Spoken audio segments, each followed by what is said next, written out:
Hello family, my name is Igor and welcome to Geek Academy channel. We are continuing to analyze from season 2 episode 4 today. This video is gonna be a little bit shorter than usual, not that much of information in this episode. Episode 5 though is gonna compensate, but I can save some time right now that I really need in preparation for September 22nd when season 3 is gonna be released.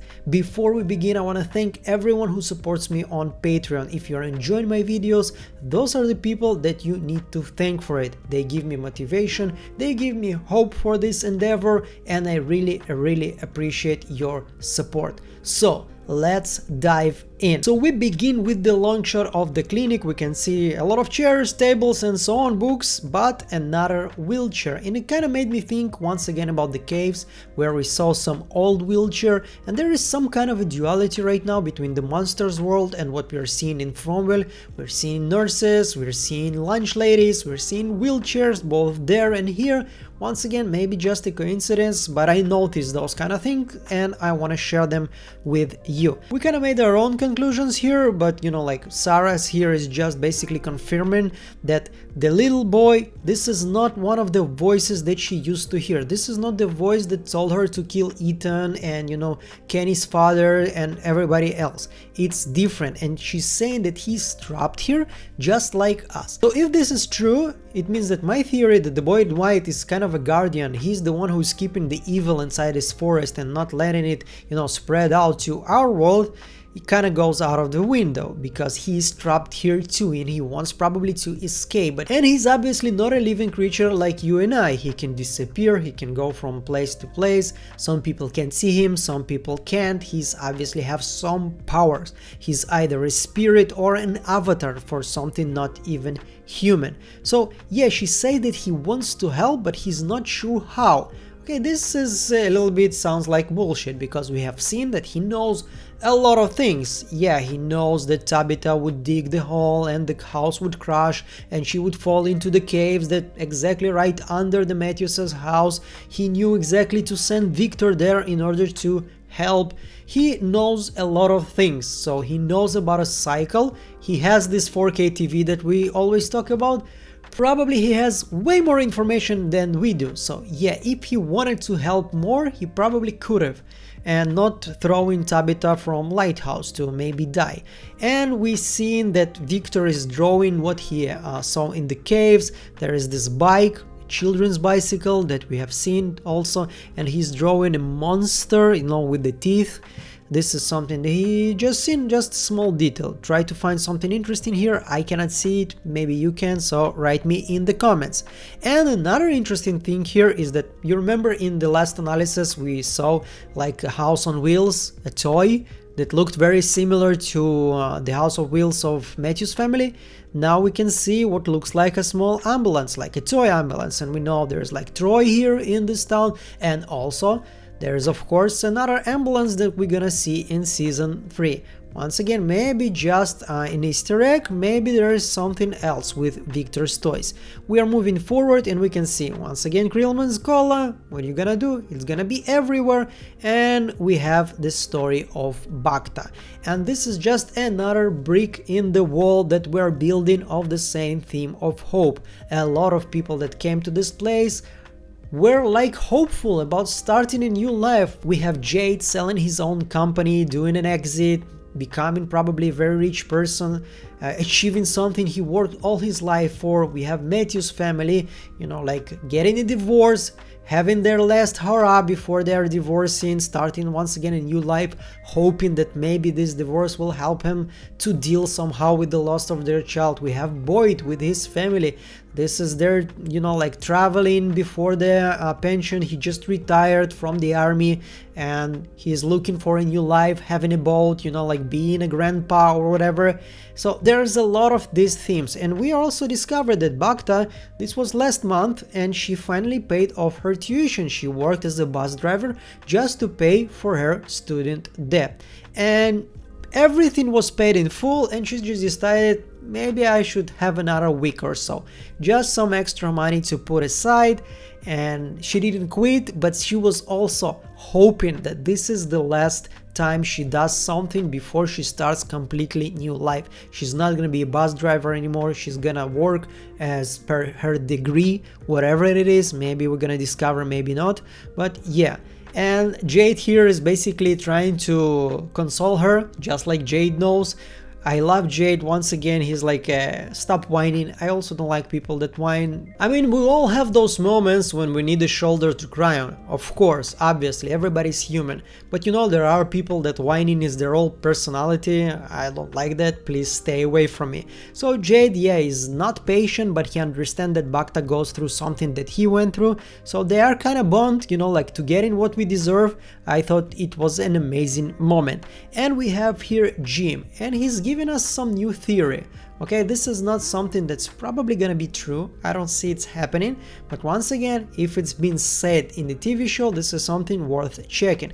And Jim is saying that he, as an engineer who works on, you know, like attractions, on those kind of things, he designs everything to look that it's impossible. The more impossible it seems, the stronger reaction you get from the people writing it. So maybe there's some kind of an experiment, maybe there is something that they're trying to achieve here. Once again, we are talking about this place, you know, like feeding on pain and giving people hope in order to extract even more pain from them. But why are we 100% sure this is something mystical, this is some powers, this is some gods or whatever? Maybe there are actually real people behind it, like you and I. Somebody is doing here some kind of a weird freaky experiment. But once again, maybe it's just, you know, like my experience with Lost talking here and you thinking about Dharma and so on. And yeah, what if it was designed just to see how we react? This is impossible, quite the possible, like Barney Stinson used to say. And Tabitha here is saying, you think someone is watching us? Of course somebody is watching you. You have like I hear drone in every corner, you have like people talking to you on the radio and saying to you things they shouldn't know. You have like they that say Sarah that what has to happen about 2 cars and everything. They have seen Father Khatri putting away, you know, this chocolate and his bottle of whiskey and his bloody shirt. We have like Martin here knowing exactly what Abby said. There is a lot of information here that people or spirits that doesn't supposed to know, somehow they know. Anyway, we move forward, and once again, we just talked about it, we have here Father Khatri, a vision that Boyd sees. Now, if this is something that basically comes from Boyd's brain, and only his brain, this is something explainable, like he is once again imagining things like with Brian Kelly or something like this. But, you know, we've seen Father Khatri playing here chess, and this is the same chess set that was made by Kenny and his father. And Father Khatri here, he came just to tell Boyd that his options doesn't look great and he needs to hide Sarah. Yeah, this is not something that I think Father Khatri you would say. I mean, yeah, Father Khatri was all for hard, difficult decision. He was the motivation behind Boyd. He was telling him to be the leader, to have those decisions. Once again, we kinda suspicious about Father Khatri. I didn't release those suspicions yet, but you know, like when we move forward, when he's saying to him, which is why you need to keep your fucking mouth shut.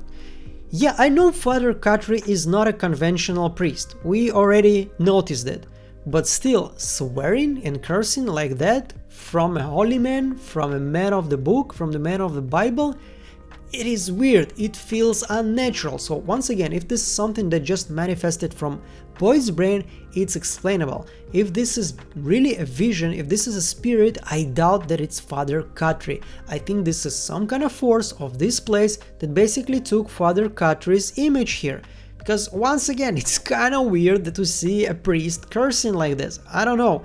We already have seen him quoting like not a Catholic Bible. I don't remember if it was a Protestant or something like this, but it was not a Catholic Bible that he was quoting in season 1. So there is a lot of wrong with Father Khatri, a lot of right with him too, one of the best characters in my opinion, but you know, something is here not working for me. I doubt that this is Father Khatri spirit. And yeah, as I told you, he knows a lot of things he doesn't supposed to know. Like for example, the bartender died. He knows also about Ellis, what he said to him. Like if he would see, you know, the TV show called From Will season 2 episode 1, 2, whatever, he would have noticed that bartender died. But to know exactly what Ellis said to him when they were having a private conversation, this is already once again having this 4K TV and watching after everybody. Somebody is watching you, but this somebody is probably, yes, spiritual, mystical. And I know talked about right now about Jim's theory, but you know, like, how can you explain this? You know, seeing visions, once again, if it's only somehow explained by brain chemistry, this is the only logical, scientific explanation that can be used here. Otherwise, it's something mystical here. And yeah, as I told you, Ellie's conversation, everybody holds on to, Kenny's holding on to Boyd, a whole place is holding on to Boyd, so you need to step up. Now, in this conversation between Gino and Donna, when Donna is telling him like, you discovered that somebody's watching us and your first idea is to go and tell this everybody after your magic tower exploded and people almost died here. I love those conversations. Once again, this is something that can be used as a red herring for us to suspect Donna, because it's pretty obvious, you know, like, that we're gonna start suspecting Don after this kind of conversation. But what this is behind him, it also kind of reminds me of a dream catcher, of something related to spiders. I don't know exactly what that is. If you know, please write to me in the comments. And yes, that means that there are people out there who can see us. We know this. Yes, please start acting on it somehow. And yeah, the end of the episode, as I told you, it's gonna be a short video. Kenny is here, you know, like, he's angry at Boyd. Logically, probably everyone would be angry. I don't know why a lot of people give Kenny a hard time, like losing his dad. I mean, if somebody would just put a finger on my dad, I would probably do everything to stop this person in any way possible. Not even talking about harming or even killing one of the closest people on earth. Yeah, of course you're gonna be upset and angry at people when the one who's responsible for your father's death is right now here, and the one that you considered as your surrogate dad is doing everything to protect this killer. It's kind of fucked up situation. I mean, I can understand Kenny here. I can understand him being very, very angry at this point. So yeah, this is my opinion, and do with it whatever you want. And I thank you so much for watching this video until the end.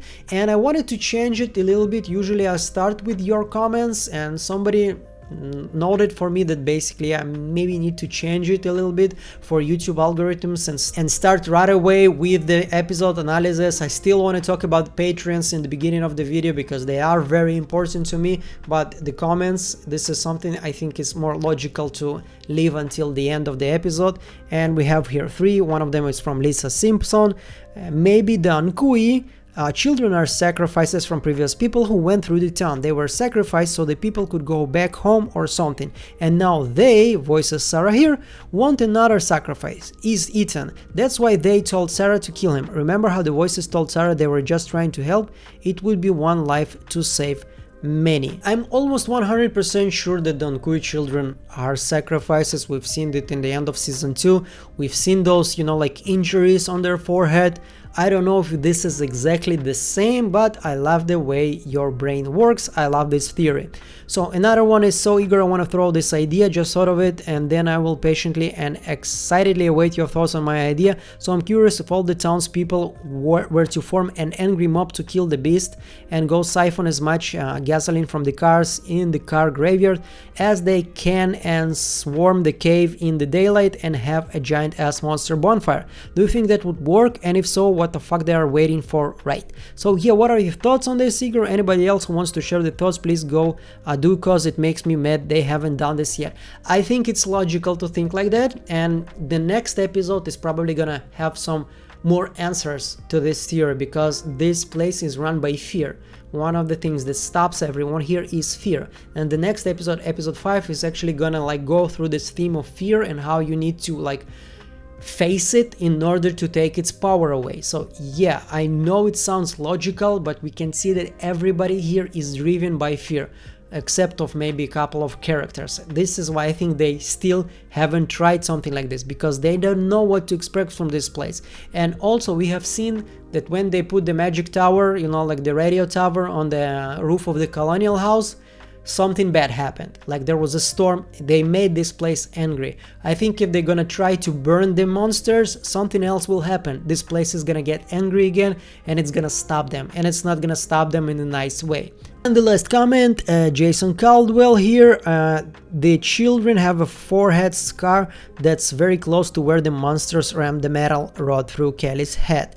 I don't know how, think that's a coincidence at all. Maybe that's a coincidence, but I love this one because once again, I'm already preparing episode 5 for you and we're gonna see a lot of scars in the same place. So maybe monsters have some soft spot for this place on the forehead, I have no idea. Maybe it's once again just a coincidence, but I love it when you notice those kind of things, so please keep writing. Thank you so much for watching this video until the end. I'll see you in the next one. Bye!